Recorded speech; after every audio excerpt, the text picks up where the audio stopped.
Norton. Thank you, Mr. Chairman. Administrator Batt,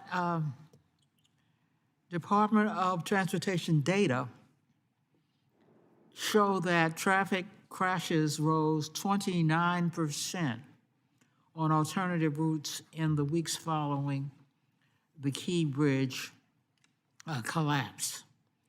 The same data show that it now takes between 2 and 4 times longer for drivers to travel those alternative routes.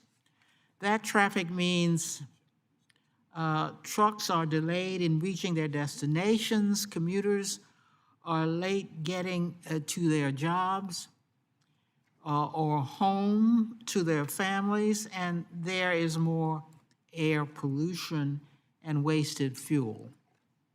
How has the loss of the Key Bridge hurt traffic safety and reduced mobility for drivers in the Baltimore region?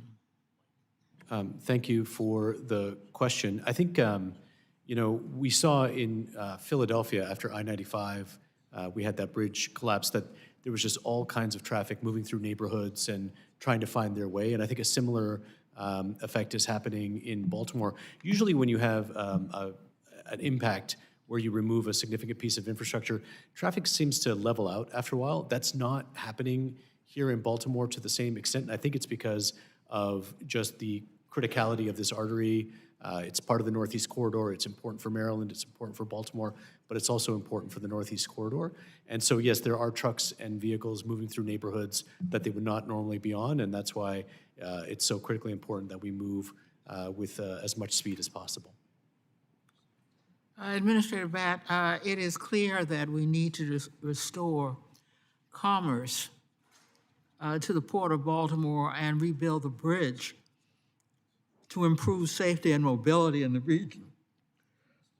The full Maryland delegation has proposed legislation to provide 100% federal share for the cost of the new bridge. I wholeheartedly support this legislation. What effect would the 100% federal share have on efforts to rebuild the bridge quickly? Thank you, Representative, for the question. I've spent a lot of time running state DOTs in my career. I've been on the private side, so I was with AECOM before this job that works on bridges across the globe. And I would just say what the benefit of the 100% share brings is just it removes an element of uncertainty. So right now, I think Maryland, and I have to commend Maryland DOT, just really been consummate professionals throughout this process. Right now, what they're contemplating is an ER shortage that we have told them about, that we have $3.7 billion in unmet needs as the Federal Highway Administration, with about $870 million available for nationwide ER efforts.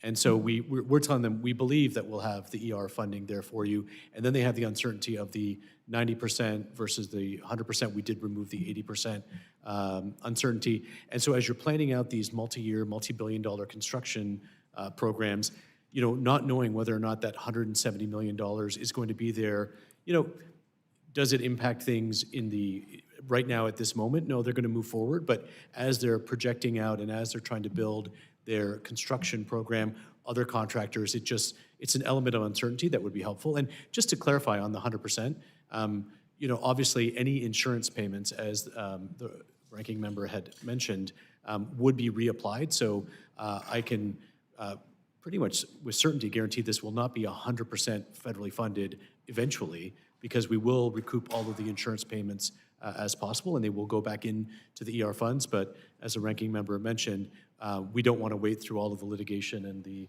NTSB investigations, insurance issues for that. Thank you. I yield back.